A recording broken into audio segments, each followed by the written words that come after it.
ിൽ വിരിഞ്ഞ പൂക്കൾ വാടിയപ്പോൾ by O P Olassa P O തിരിച്ചിട്ടാൽ മറിച്ചിട്ടാൽ ഒളശ. ഇത് വായിച്ചാൽ പെണ്ണുങ്ങൾ കരയും, ആണുങ്ങൾക്ക് കലി വരും, കുട്ടികൾ ചിരിക്കും, സിനിമാക്കാർ വായിക്കും, കാശി തന്ന് വാങ്ങിക്കും. എന്താ ഇതിന്റെ കഥ?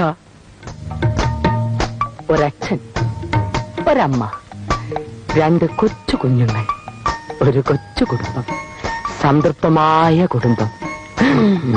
രാത്രി 12 മണി, നിശ്ചലമായ നിശ, എങ്ങും കനത്ത നിശബ്ദത. അതാ ഇരുട്ടിൽ നിന്നും ഒരാൾ പ്രത്യക്ഷപ്പെടുന്നു.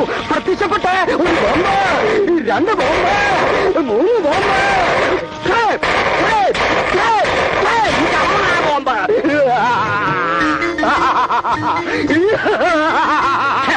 പോക്കി തോറ്റു ദിവസം കാണിക്കാൻ എന്റെ പറവു ചന്ദ്രൻ വിചാരിച്ചോ? അയ്യോ, സാറിനെ ഒന്ന് ഇംപ്രസ് ചെയ്യാൻ വേണ്ടിയായിരുന്നു. കുട്ടികൾ 2 ഓടി, അച്ഛനും അമ്മയും മരിച്ചു.